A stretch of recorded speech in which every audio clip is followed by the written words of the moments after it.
Dear students, पिछले class में हम राज्यपाल की शक्तियों की बारे में अध्ययन कर रहे थे। राज्यपाल की जो शक्तियाँ क्या है उसमें हमने चर्चा की थी। तो उसमें हमने 5 प्रकार की शक्तियों का अध्ययन कर लिया था कि राज्यपाल की कार्यपालिका संबंधी शक्ति क्या है, अर्थात जो है वो कार्यपालिका में उसकी भूमिका क्या है। ठीक है, उसके बाद हमने दूसरी चर्चा करती थी उसकी विधायिका यानी कानून निर्माण की शक्ति राज्यपाल की क्या है।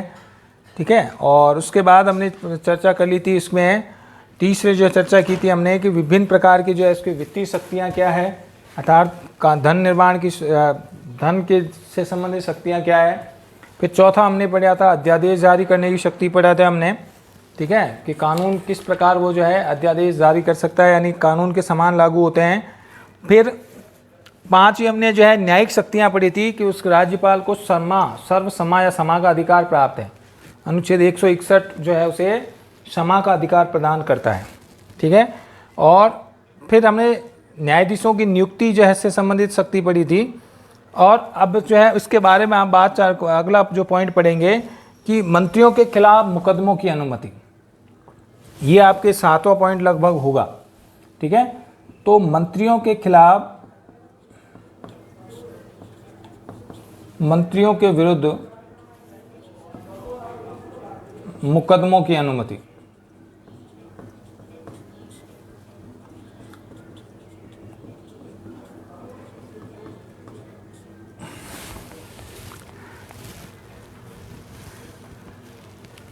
ठीक है, पहले ये नियम था कि मंत्री जब तक मंत्री अपने पद पर है उस पर जो है किसी भी प्रकार का जो है फौजदारी मुकदमा दायर नहीं हो सकता, यानी क्रिमिनल कोर्ट में उस पर किसी तरह का मुकदमा दायर नहीं हो सकता।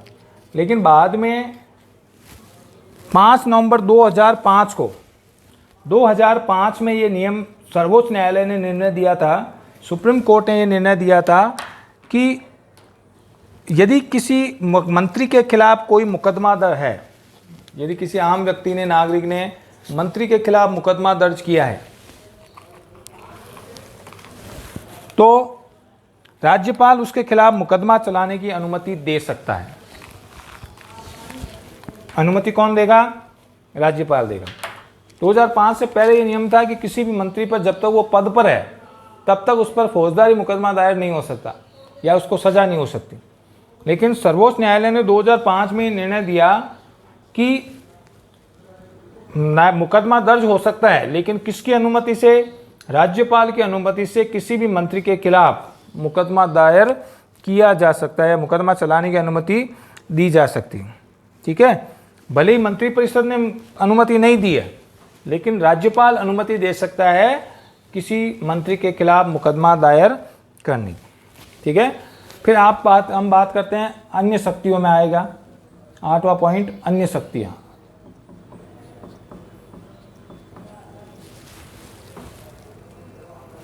ठीक है, अन्य शक्तियों में हम इनको स्वविवेकी शक्तियां भी कह सकते हैं।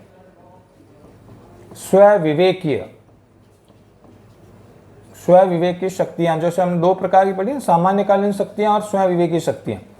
तो स्वविवेकी शक्तियां कभी कभी हमने पढ़ा था कि सामान्यकालीन शक्तियों का तो सभी का प्रयोग वो क्या करेगा?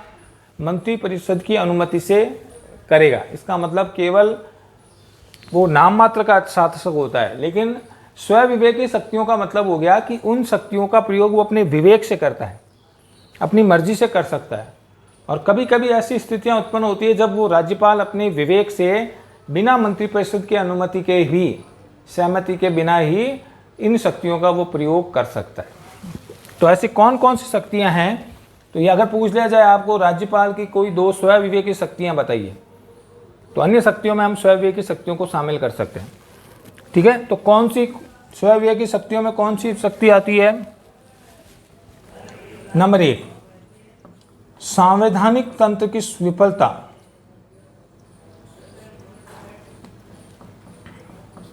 तंत्र की विफलता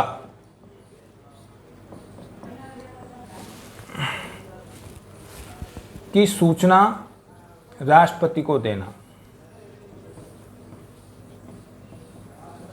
राष्ट्रपति को देना। देखिए, ये राज्यपाल की स्वविवेकी शक्ति के अंदर आती है। स्वविवेक का मतलब अपनी मर्जी से शक्ति का वो प्रयोग कर सकता है। ठीक है।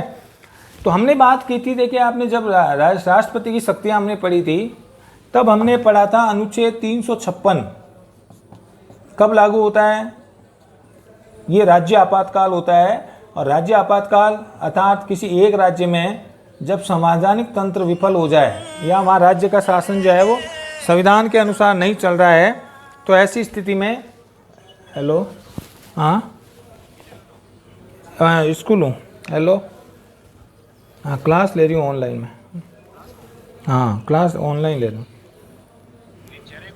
हाँ। अनुच्छेद 356 के तहत राज्य आपातकाल लागू कर सकता है वो, ठीक है। तो राज्य आपातकाल लागू कौन करेगा, राष्ट्रपति करेगा। लेकिन वहाँ पर हमने पढ़ा था कि राष्ट्रपति को अगर राज्यपाल लिखित रूप में ये दे, राज्यपाल अपनी लिखित अनुमति दे या लिखित स्वीकृति दे कि उस राज्य में राज्य का शासन जो है वो संविधान के अनुसार नहीं चल रहा है, संविधान के अनुसार अकॉर्डिंग नहीं चल रहा है, तो ऐसी स्थिति में राज्यपाल जो है वो राष्ट्रपति शासन के लिए लिखित अनुमति प्रदान करेगा, ठीक है। तो ये शक्ति राज्यपाल को अपनी विवेक पर निर्भर करती है, यानी जब भी उसे लगे कि राज्य में शासन जो है वो संविधान के अनुसार संचालित नहीं हो रहा है, ठीक है, तो उस स्थिति में वो क्या करेगा, इसकी सूचना वो किसको पहुंचाएगा, राष्ट्रपति को पहुंचाएगा। और राष्ट्रपति राज्यपाल की सूचना के आधार पर उस राज्य में अनुच्छेद 356 के तहत राज्य आपातकाल की घोषणा कर सकता है या करता है।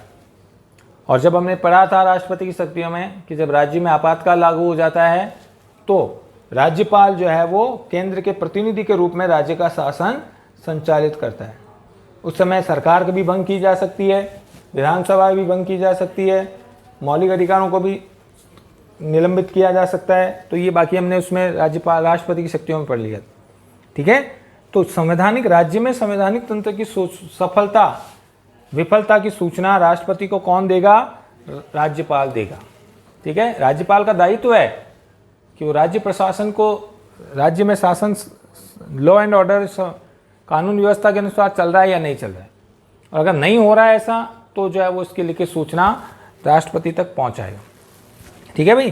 तो संवैधानिक तंत्र ये क्या हो गया, इसका मतलब क्या हो गया, हमने पढ़ लिया है कि यदि राज्य के राज्यपाल राष्ट्रपति को संवैधानिक तंत्र की असफलता की सूचना जो है देता है, लिखित रूप में देगा, और उसी सूचना के आधार पर राज्य में राष्ट्रपति शासन अनुच्छेद 356 के तहत राष्ट्रपति शासन राष्ट्रपति लगा सकता है।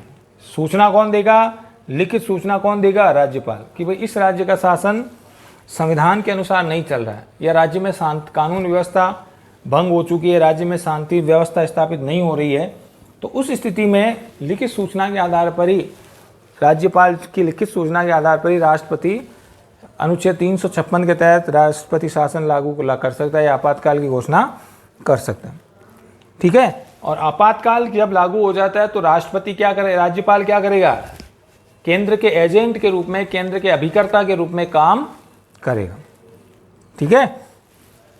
अब एक तो ये विषय शक्ति हो गई। अब दूसरा है कुछ राज्यों के राज्यपाल को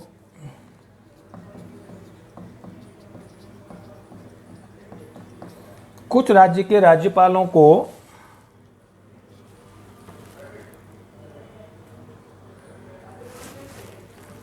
या कुछ राज्यों में कह सकते हो, कुछ राज्यों में विशेष प्रावधान, कुछ राज्यों में विशेष प्रावधान,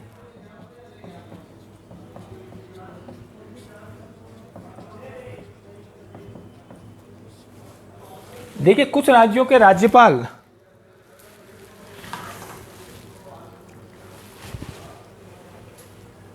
को विशेष प्रावधान दिए गए हैं अनुच्छेद 164 के अनुसार। अगर हम बात करें आर्टिकल 164 के अनुसार कुछ राज्यों के राज्यपालों को विशेष प्रावधान दिए गए, ठीक है।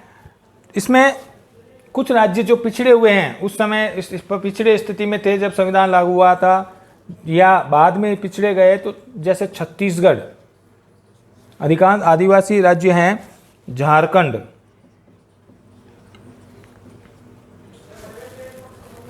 मध्य प्रदेश,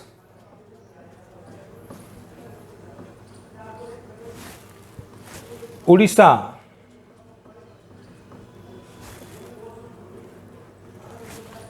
इन राज्यों के राज्यपालों को, इन राज्यों, क्योंकि ये पिछड़े राज्य हैं, ठीक है, पिछड़े राज्य की श्रेणी में आते हैं या अधिकांश जनजाति राज्यों की श्रेणी में आते हैं, तो इन राज्यों के राज्यपालों को जो है वो राज्य में जनजातियों के कल्याण के लिए, क्योंकि ये जनजाति के, अधिकांश जनजातियों के राज्य हैं, यहाँ जनजातियाँ एसटी ज़्यादा रहती है, शेड्यूल ट्राइबल कास्ट, तो जनजातियों के कल्याण के लिए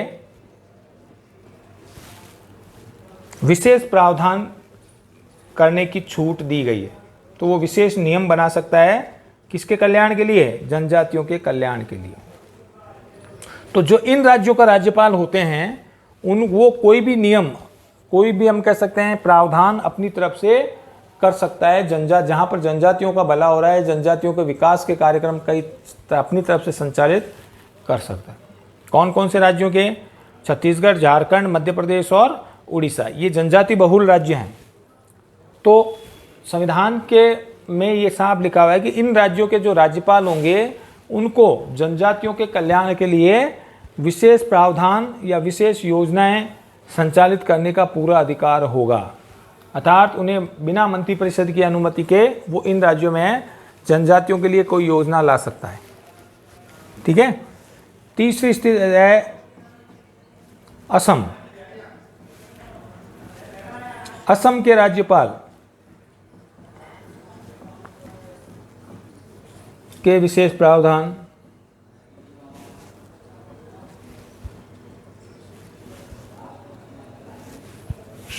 इसके अलावा ये भी विषय विवेक की शक्ति में आता है, जो असम का राज्यपाल होगा, असम पूर्वोत्तर राज्यों की में आता है, तो उसमें असम के राज्यपाल को आदिवासी इलाका है ये भी, ठीक है, तो उनके राज्यपाल को भी विशेष शक्तियां प्राप्त है। यानी असम के राज्यपाल को आदिवासी क्षेत्र के जिला परिषदों के बीच में, वहाँ की जो जिला परिषदें हैं, आदिवासी जिले ज़्यादा हैं जहाँ पर, तो आदिवासी राज्य जो क्षेत्र के जिला परिषदों के बीच खानों में उत्पन्न आय, खानों से उत्पन्न आय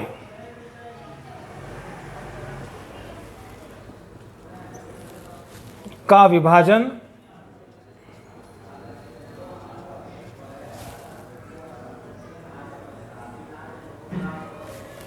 करने और विवादों का निपटारा करने का अधिकार है।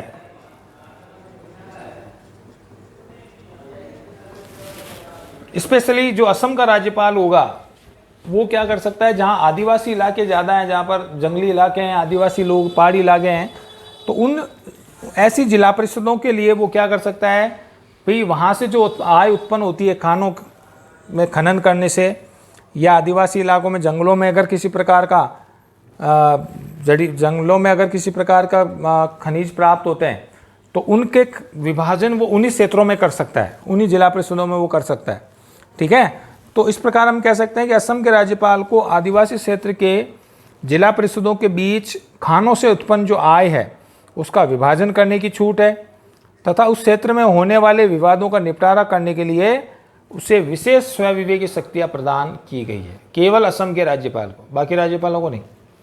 यानी आदिवासियों के जो इलाके हैं वहाँ से जो आय प्राप्त होती है उसको वो उसी क्षेत्र में विभाजित कर सकता है, उन्हीं क्षेत्र को दे सकता है, उनके कल्याण की योजना बना सकता है, और उनमें जो किसी प्रकार के विवाद उत्पन्न होते हैं तो उनके लिए वो जो है विशेष प्रावधान करने की स्वविवेकी शक्ति राज्यपाल को प्राप्त है। ठीक है। नंबर 4, विशेष परिस्थिति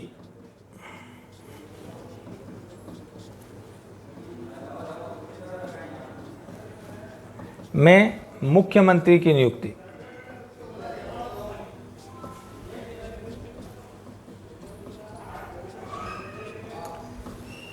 देखिए, हमने बात की थी कि मुख्यमंत्री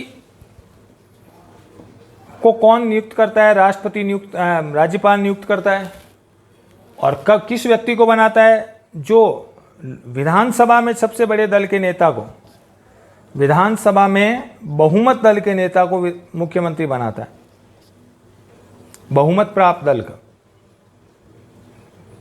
पहली बात, अगर किसी विधानसभा में जिस पार्टी को बहुमत मिलेगा उसका जो नेता है, यानी बहुमत के जो जितने भी एमएलए हैं वो सब मिलकर अपना नेता चुन लेंगे, उसको मुख्यमंत्री के रूप में राज्यपाल नियुक्त कर देता है। तब राज्यपाल के कोई पास कोई विशेष स्वयं की शक्ति नहीं।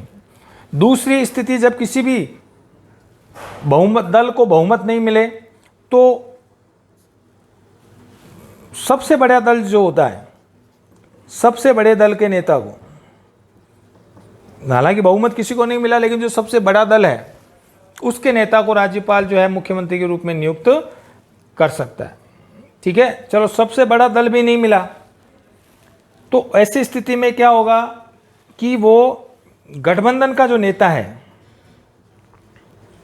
गठबंधन के नेता को राज्यपाल के रूप में नियुक्त कर सकता है कि 3-4 दलों ने मिलकर के अपना बहुमत साबित कर दिया कि ये हमारा मुख्यमंत्री होगा। ठीक है, तो उस स्थिति में वो जो है उसे सरकार बनाने के लिए आमंत्रित कर सकता है। ठीक है, तो इन दो स्थितियों में तो उसके पास शक्ति नहीं है, लेकिन यहाँ पर वो गठबंधन के दल के नेता को, अगर दो दल या बराबर बहुमत प्राप्त हो रहा है, बराबर सीटें मिल रही है, तो वो अपनी मर्जी से किसी भी दल को जो है पहले सरकार बनाने के लिए आमंत्रित कर सकता है। ठीक है, और उसे विश्वास पत्र साबित करने की बात कह सकता है। तब स्थिति जो है राज्यपाल को जो है विशेष छूट है कि वो जो है उस स्थिति में अपनी मर्जी से किसी एक को मुख्यमंत्री के रूप में अपॉइंट कर सकता है, किसी दल के नेता को, और उसके बाद उसे बहुमत साबित करने के लिए या अपना विश्वास साबित करने के लिए उसे जो है आमंत्रित कर सकता है। यहाँ पर वो अपनी मर्जी से अपनी स्वविवेकी शक्तियों का प्रयोग कर सकता है। तो ये है राज्यपाल के विशेष स्वविवेकी शक्तियाँ, या राज्यपाल को अन्य शक्तियों में जो उसके मर्जी से पर निर्भर करता है। ठीक है, तो 4 प्रकार की शक्तियाँ आती है अन्य स्वविवेकी शक्तियों में। एक, संवैधानिक तंत्र की सूचना राष्ट्रपति तक पहुँचाना। दूसरा, कुछ राज्यों के राज्यपाल, छत्तीसगढ़, एमपी, झारखंड, आदिवासी राज्य जो है जनजाति इलाके, उनको विशेष छूट है। तीसरा, असम के राज्यपाल जो होगा उसको आदिवासी को कल्याण के लिए विशेष छूट है, वहाँ की आय को वह बंटवारा कर सकता है। और चौथा है, विशेष परिस्थितियों में राज्यपाल जो है शक्तिशाली पद का प्रयोग कर सकता है। तो ये राज्यपाल के 4 प्रकार की स्वविवेकी शक्तियाँ होती है। ठीक है भाई, तो ये हो गया आपका राज्यपाल का जो टॉपिक है, वो पूरा राज्यपाल की शक्तियों व कार्यों का जो टॉपिक है वो आपके कंप्लीट हो गया। अब हम बात करते हैं मुख्यमंत्री की। राज्यपाल पूरा हो गया, राज्य कार्यपालिका हम पढ़ रहे थे। तो राज्यपाल के बाद आता है मुख्यमंत्री व मंत्रिपरिषद।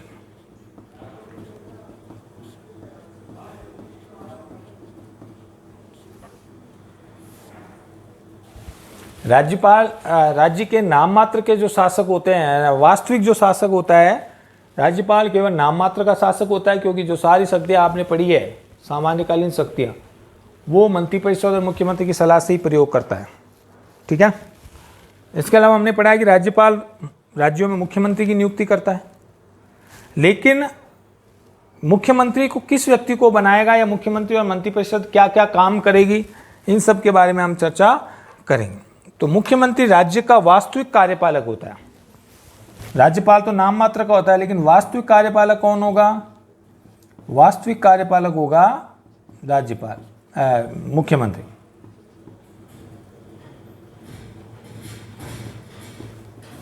मुख्यमंत्री और मंत्रिपरिषद जो है वास्तविक कार्यपालक होती है।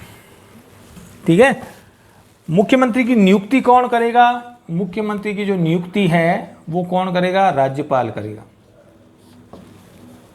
मुख्यमंत्री की नियुक्ति कौन करेगा? राज्यपाल करेगा। किस व्यक्ति को मुख्यमंत्री बनाएगा?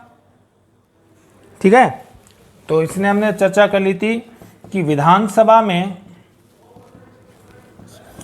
राज्यपाल किस व्यक्ति को मुख्यमंत्री बनाएगा? विधानसभा में बहुमत प्राप्त दल के नेता को।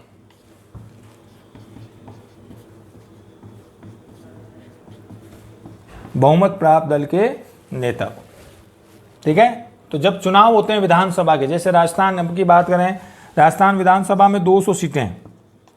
ठीक है, बहुमत के लिए कितनी चाहिए? 101 सीटें चाहिए, यानी आधे से एक अधिक। ठीक है, तो जो पार्टी बहुमत प्राप्त कर ली, आधी से अधिक प्राप्त जो है सीटें प्राप्त कर लेती है, तो 101 एमएलए अगर चुनाव जीत के आ जाएं विधानसभा में, तो उसके ये 101 दल 101 जो है एमएलए अपना एक नेता चुनते हैं कि भाई ये हमारा नेता होगा, ठीक है। तो वो नेता उसको राज्यपाल क्या करेगा, मुख्यमंत्री के रूप में नियुक्त कर देगा। तो बहुमत प्राप्त दल के नेता को या विधानसभा में सबसे बड़े दल के नेता को, सबसे बड़े दल के नेता को विधानसभा में माना किसी भी पार्टी को बहुमत नहीं मिला, तो जो ज़्यादा सबसे बड़ा जो दल है उस दल को सरकार बनाने के लिए आमंत्रित करेगा, भी आप सरकार बना सकते हो, ठीक है। या फिर तीसरी स्थिति में क्या होगा, विधानसभा में गठबंधन प्राप्त दल गठबंधन दल के नेता को, अब किसी भी को नहीं हुआ तो 2-3 पार्टियां मिलकर के और अपना नेता बना देती है, अपना नेता चुन लेती है, और उसको जो है राज्यपाल क्या करेगा, जो है मुख्यमंत्री के रूप में, जैसे महाराष्ट्र में हुआ, अभी महाराष्ट्र में हुआ ना, महाराष्ट्र में शिवसेना और कांग्रेस और राष्ट्रवादी कांग्रेस पार्टी एनसीपी, इन तीनों ने मिलकर के और शिवसेना के उद्धव ठाकरे को अपना नेता चुन लिया, और वो वर्तमान में महाराष्ट्र के मुख्यमंत्री हैं।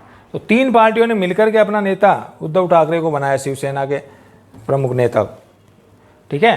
तो राज्यपाल ने उनको जो है बहुमत क्या कर दिया, मुख्यमंत्री नियुक्त कर दिया। तो गठबंधन दल के तो 3 स्थितियों में, इन स्थितियों में राज्यपाल जो है मुख्यमंत्री नियुक्त करता है।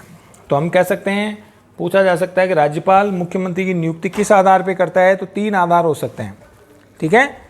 कौन से, विधानसभा में बहुमत प्राप्त दल के नेता को, या सबसे बड़े दल के नेता को, या गठबंधन दल के नेता को मुख्यमंत्री के रूप में नियुक्त करता है। बात समझ में आ गई भी, कि विधानसभा में जो जिस पार्टी को बहुमत मिला है उसके नेता को, या फिर सबसे बड़े दल के नेता को, या फिर गठबंधन दल के नेता को मुख्यमंत्री नियुक्त करता है, ठीक है। अब बात आती है मंत्रिपरिषद की। तो हमने बात की थी मंत्रिपरिषद की नियुक्ति भी राज्यपाल करता है, लेकिन मंत्रिपरिषद ये क्या करेगा, मुख्यमंत्री बनने के बाद मुख्यमंत्री क्या करेगा, अपनी लिस्ट सौंप देगा, मुख्यमंत्री अपनी लिस्ट सौंप देगा, यानी और उसी को कि भाई मेरा मंत्री ये होगा, विभागों का वितरण मुख्यमंत्री किसे मंत्री बनाएगा ये तय मुख्यमंत्री करेगा, और उनमें विभागों का वितरण भी मुख्यमंत्री करेगा, यानी वो लिस्ट बना देगा, मैं इस मंत्री को ये विभाग सौंपना है, ठीक है। तो मंत्रिपरिषद का निर्माता भी वही होता है, ठीक है भाई। तो मंत्रिपरिषद का विघटन मुख्यमंत्री की सहायता से वो मंत्रिपरिषद का निर्माण करता है। तो हम ये कह सकते हैं कि मंत्रिपरिषद का विघटन व उसमें विवादों का वितरण मुख्यमंत्री करता है। विभागों का वितरण कौन करेगा, मुख्यमंत्री करता है। पहली बात तो अपने जो सीटें हैं, अपने जितने एमएलए हैं, उनमें से किस किस को मंत्री बनाना है ये भी मुख्यमंत्री तय करेगा, यानी अपनी लिस्ट सौंप देगा, ये रहे साहब मेरे मंत्री, ये मेरे कैबिनेट मंत्री होंगे, ये मेरे राज्य मंत्री होंगे, ये मेरे उपमंत्री होंगे। ये लिस्ट कौन देगा, मुख्यमंत्री सौंपेगा राज्यपाल को, राज्यपाल उनसे शपथ दिला लेगा, ठीक है।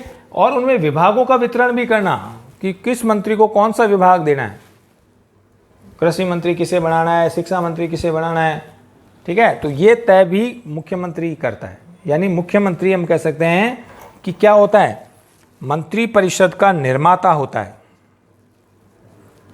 और मंत्रिपरिषद का क्या होता है, निर्माता होता है, और उसका संघारक होता है। वो किसी भी मंत्री से त्यागपत्र मांग सकता है, किसी मंत्री से उसका विभाग छीन सकता है, ठीक है। तो और मंत्रिपरिषद को भंग भी कर सकता है, इसकी जो है सलाह दे सकता है राज्यपाल को।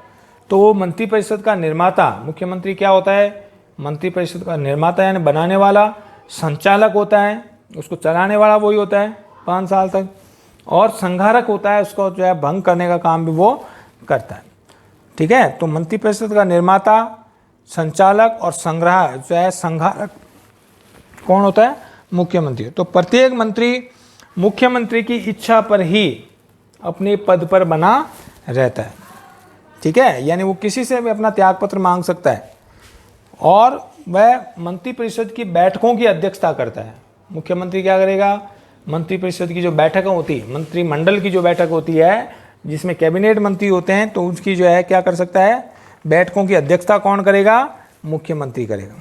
ठीक है, वह मंत्रिपरिषद की बैठकों की अध्यक्षता भी करता है और किसी भी मंत्री से त्यागपत्र मांग सकता है। ठीक है।